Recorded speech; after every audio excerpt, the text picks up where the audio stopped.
बिस्मिल्लाहिर्रहमानिर्रहीम। अस्सलामु अलैकुम।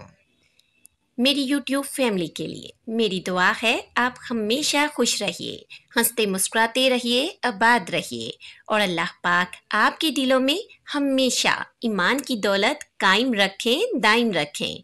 आमीन। अल्लाह पाक ने कुरान मजीद में इरशाद फरमाया कि लोगों पर अल्लाह के लिए बैतुल्लाह का हज लाजिम है। जो इस रास्ते की इस्तात रखता हो वो हज करे। हज लुग़त में कस्त को कहते हैं। इस्तिलाही शरीयत में मखसूस अरकान की अदायगी के लिए हरमीन के सफ़र की जो नियत की जाती है और वहाँ हाज़री के लिए जो बंदा पहुँचता है उसको हज कहते हैं। हज़रत मोहम्मद सल्लल्लाहु अलैहि वसल्लम ने इरशाद फरमाया, जब बंदा हज करता है तो वो ऐसे गुनाहों से पाक हो जाता है जिस तरह अभी उसने माँ के पेट से जन्म लिया हो।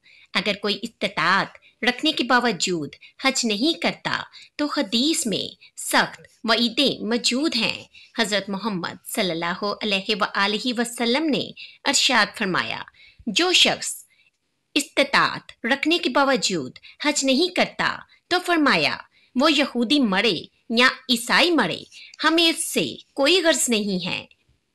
एक हदीस के लफ्ज़ हैं कि हज मेरी उम्मत के ज़ईफ लोगों का जहाद है। हज की फजीलत के उन्वान से खुतबा हदीस के अंदर बहुत कुछ मौजूद है। हर साहिब इस्तात पर जिंदगी में एक मर्तबा हज करना फ़र्ज है और 5 साल के बाद जो हज की तकीद खुतबे हदीस में मौजूद है। और उल्मा ने इसको इस तरह बयान किया है कि जो गनी है, साहिब इस्तात हैं, उसको चाहिए कि 5 साल के बाद हज कर ले, लेकिन फ़र्ज जिंदगी में एक मर्तबा है, एक मर्तबा वाजिब है। चूंकि हज करने से अल्लाह पाक उसे गनी कर देता है, उसके दीन में भी बरकत अता फरमाता है, उसके रिज़्क में भी बरकत फरमाता है। एक हदीस के लफ्ज़ हैं, हज़रत मोहम्मद सल्लल्लाहु अलैहि वसल्लम ने इरशाद फरमाया कि हज करो गनी हो जाओगे, सफ़र करो सेहत पाओगे। हज से गना मिलता है और सफ़र से सेहत मिलती है। ज़िंदगी में एक मर्तबा हज की फर्जियत पर दलील मारूफ है, रवायत है जो आपने बड़ी दफ़ा सुनी होगी। हमारे सरकार ने इरशाद फरमाया कि लोगों हज पर आया करो। कि एक शख्स ने अर्ज़ की, या रसूल अल्लाह हर साल हज पर आया करें। हज़रत मोहम्मद सल्लल्लाहु अलैहि वसल्लम खामोश रहे। उसने फिर पूछा, हजूर हर साल आया करें, हर साल हज फ़र्ज है। हज़रत मोहम्मद सल्लल्लाहु अलैहि वसल्लम फिर खामोश रहे, कोई जवाब नहीं दिया। इसने तीसरी मर्तबा फिर अपना सवाल किया तो हज़रत मोहम्मद सल्लल्लाहु अलैहि वसल्लम ने फिर खामोशी इख्तियार की। फिर वक्फा सुकूत तोड़ते हुए फरमाया कि तुमसे पिछली उम्मतें नबियों पर कसरत सवाल की वजह से हलाक कर दी गई। अगर मेरी ज़ुबान से हाँ निकल जाती तो हाँ ही हो जाता। वो ज़ुबान जिसको सब कुल की कुंजी कहते हैं, उसकी नाफिज हुकूमत पर लाखों सलाम।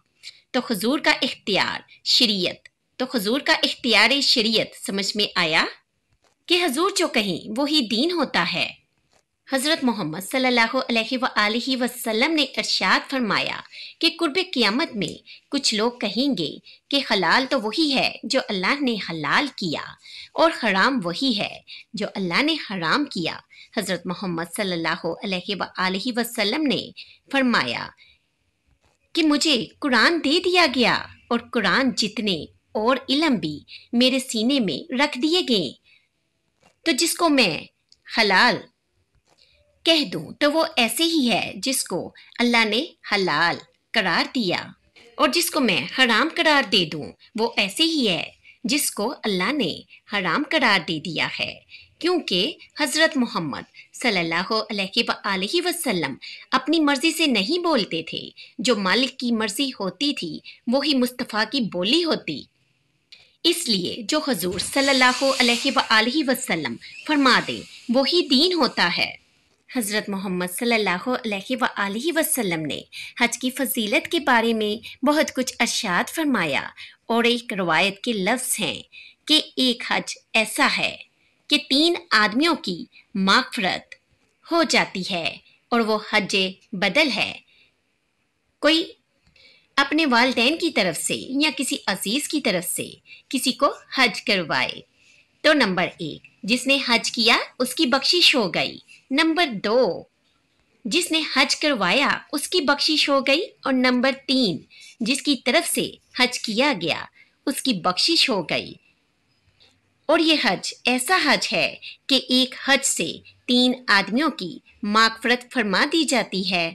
حج کا مقصد کیا ہے؟ حج کیوں کیا جاتا ہے؟ حج کا بنیادی مقصد اور ہر نیک عمل کا بنیادی مقصد رضائے الہی ہے، یعنی انسان جو بھی نیک عمل کرتا ہے، ہر نیک عمل کا مقصد اللہ پاک کی رضا اور خوشنودی کو حاصل کرنا ہوتا ہے۔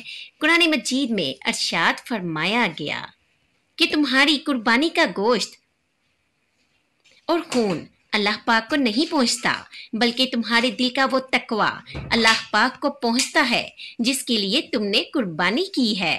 گوشت خود کھا لیتے ہو، خون گلیوں میں بہہ جاتا ہے، کھالیں مدارس میں چلی جاتی ہیں، مختلف تنظیمات لے جاتی ہیں، تو اللہ پاک کو کیا پہنچتا ہے؟ تو کہا تمہارے دل کا وہ تقوی جو خلوص ہے اور اللہ کی رضا جوئی کا جو جذبہ ہے، وہ جذبہ اللہ پاک کو پہنچتا ہے۔ تو ہر ایک نیک عمل کی رضا اللہ کی رضا ہے، اور اگر اللہ کی رضا کے لیے کوئی عمل نہ کیا جائے تو وہ عمل نیک عمل نہیں کہلاتا، اور صرف ریاکاری کو شرک اصغر کہا گیا ہے، ورنہ انسان جو نیکیاں کرتا ہے، اچھے کام کرتا ہے، کسی کو شرک نہیں کہا گیا، ریاکاری کو شرک اصغر کہا گیا ہے۔ جب اللہ کے علاوہ بندہ کسی اور کے لیے نیک عمل کرتا ہے تو وہ نیک عمل نہیں ہوتے، اس کو شرک اصغر کہا گیا ہے۔ اور قیامت کے دن اللہ پاک ارشاد فرمائیں گے کہ جس کے لیے تو نے یہ عمل کیے تھے ان سے ان کا اجر لے لو، میرے لیے تو تم نے نہیں کیے تھے۔ اب کوئی وہاں اجر دینے کی صلاحیت کیسے رکھتا ہوگا؟ اس لیے انسان جب بھی کوئی نیک عمل کرے تو بنیادی فلسفہ یہ ہونا چاہیے کہ میں اللہ کی رضا کے لیے کر رہا ہوں۔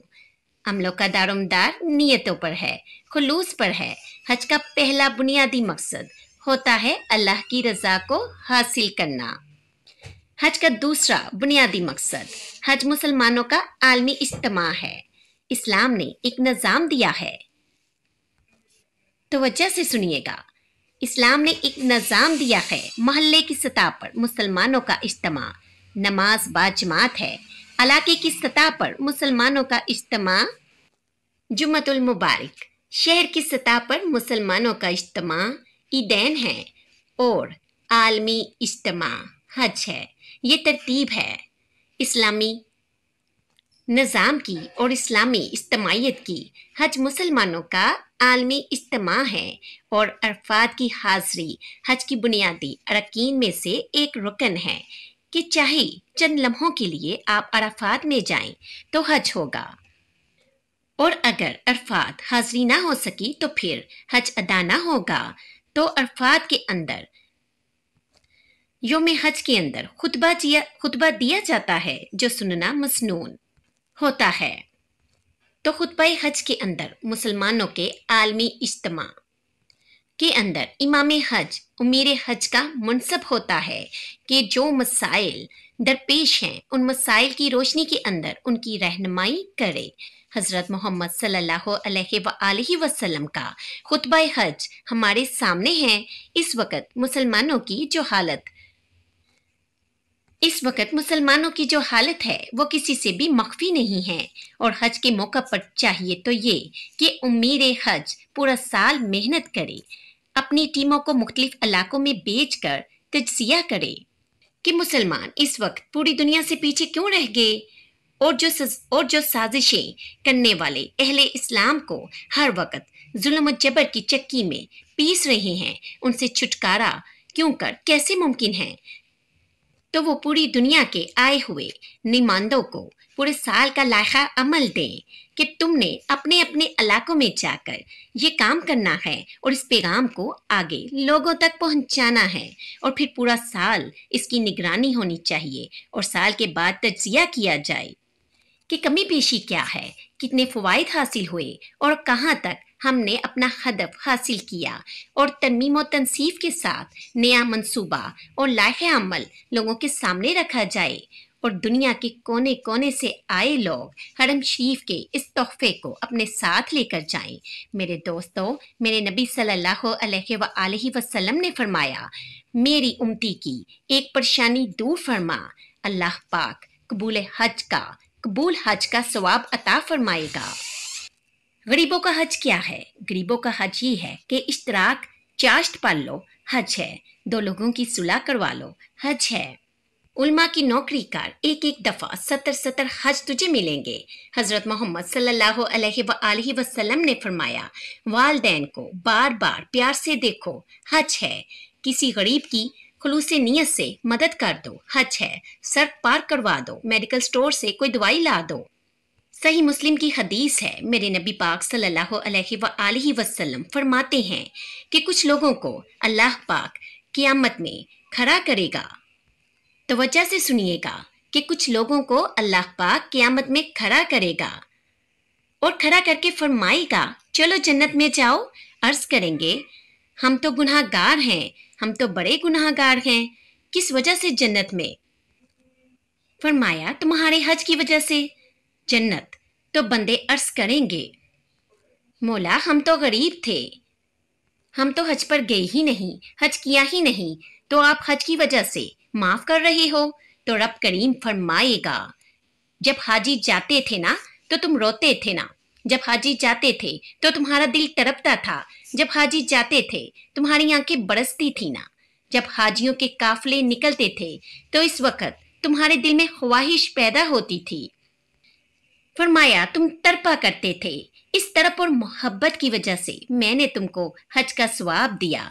सिर्फ हज का सवाब ही नहीं दिया, उस हज की बरकत से आज जन्नत भी अता कर रहा हूँ।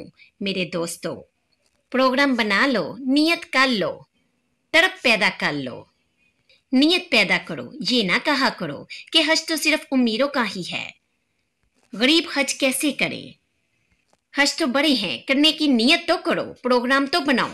मेरा रब तुझे गली गली नगर नगर हज का सवाब देगा।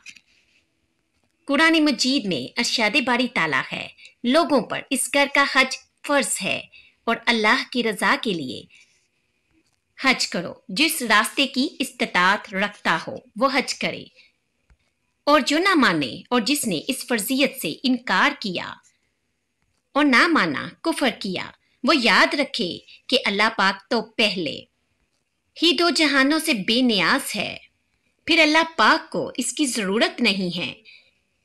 इस्लाम के 5 इरकान हैं। पहला कलमा इस्लाम, दूसरा नमाज, तीसरा रोज़ा, चौथा हज, पांचवा ज़ुकात।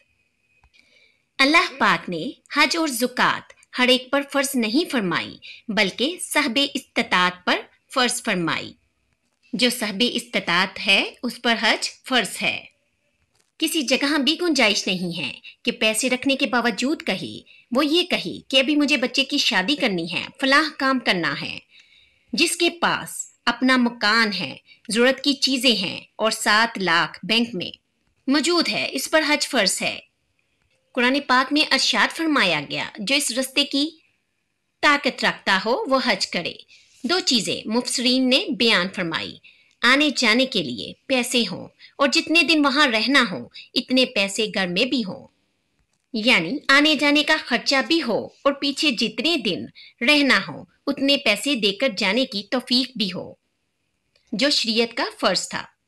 सफरे हज का मतलब ये है, यानी कि एक शख्स के पास सफरे खर्च, सवारी के खर्च और खाने पीने के खर्च, कुर्बानी वगैरह का और जो दीगर लवाजमात और ज़रूरी चीज़ें हैं उनका खर्च उसके पास हो। इसी तरह इसकी गैर मौजूदगी में घर वालों के लिए जितने अरसे हज के लिए वो बाहर रहेगा, वो घर वालों को अपनी गैर हाजिरी का नान नफका भी देने की कुदरत रखता हो। बाकी इबादतों के मुकाबले में हज जामिया उल इबादत है, यानी ये कोली, बदनी और माली तीनों इबादतों का मजमुआ है। हज करना हर साहिब इस्तिताअत पर फ़र्ज़ है, लेकिन हमारे बहुत सारे मुसलमान बहन और भाई ऐसे भी हैं कि जो हज की इस्तिताअत तो रखते हैं, इनके पास हज करने की तमाम शराइत जमा हो गई होती हैं, लेकिन फिर भी हज में तख़यीर के मुर्तकिब होकर अपने नामा एमाल में गुनाह लिखवाते हैं। आप सबसे गुजारिश है कि जिन पर हज फ़र्ज हो चुका है, वो सब हज फ़र्ज की अदायगी करके अपने अल्लाह की खुशनुदी हासिल करके अपनी दुनिया और आखिरत को कामयाब बनाएं।